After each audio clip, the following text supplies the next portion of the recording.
Ada satu pertanyaan yang diajukan kepada saya. Gus, gimana cara menjaga hati dari penyakit hati ya?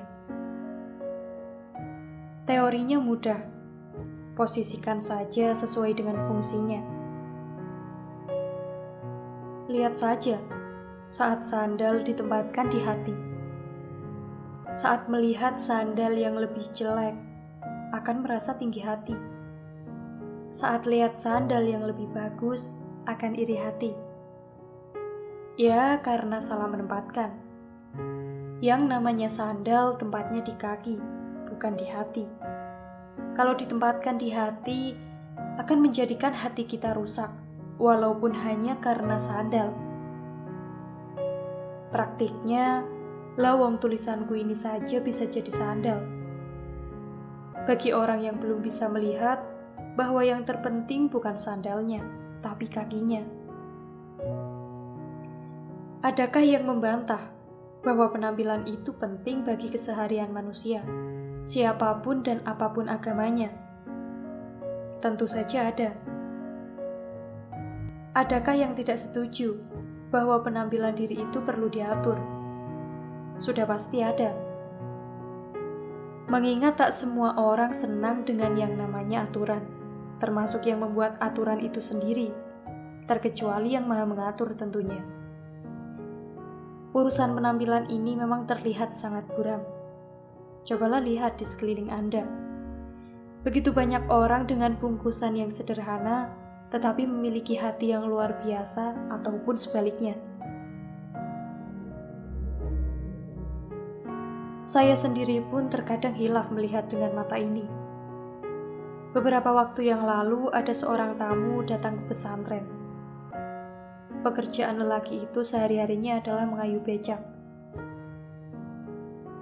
Sore yang cerah itu dengan bersemangat, bapak ini datang jauh-jauh dari Curakates, Jember, Jawa Timur. Ia adalah seorang ayah dengan 3 anak.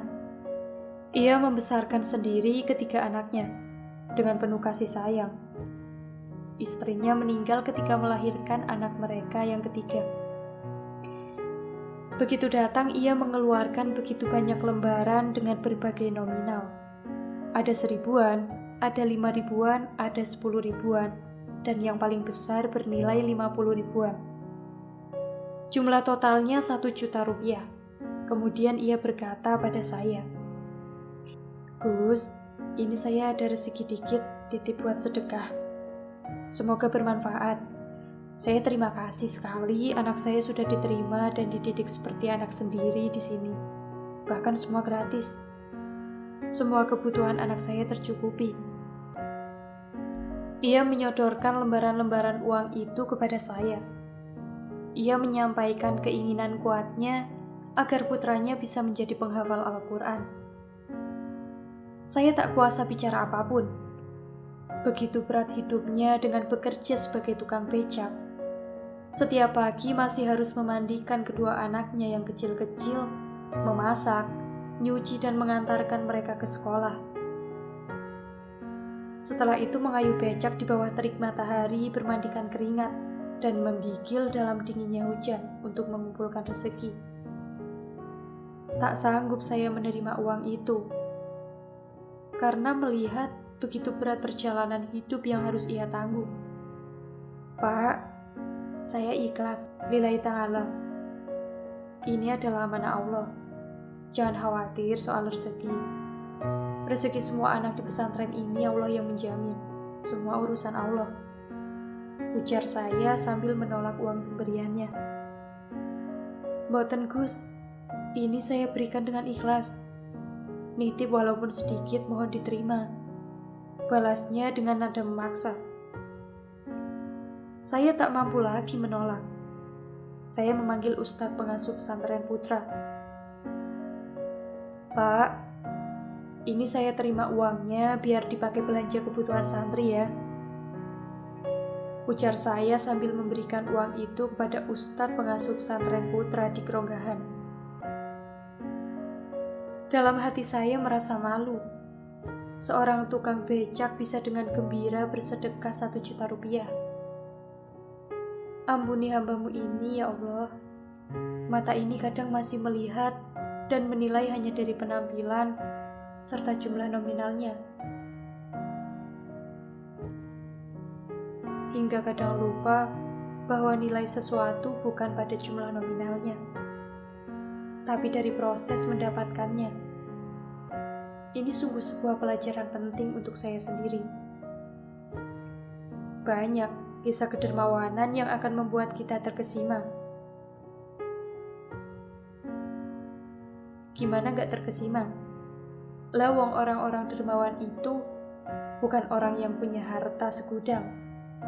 Mereka adalah orang-orang yang dalam pandangan umum hanyalah orang miskin.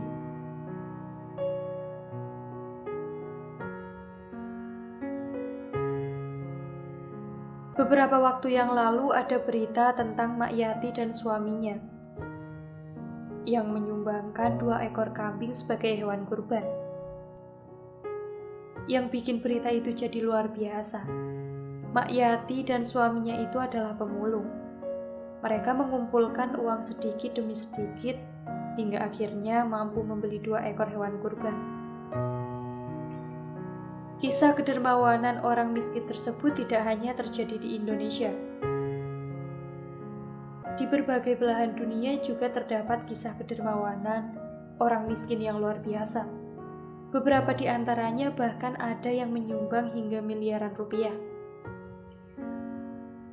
Menjadi seorang dermawan tidak harus menjadi konglomerat lebih dulu. Buktinya, seorang tukang becak pun bisa menyumbangkan dana ratusan juta, bahkan miliaran rupiah untuk panti asuhan. Ini meneguhkan kebenaran bahwa kemurahan hati bukan masalah kaya atau miskin, tetapi masalah hati yang suka memberi.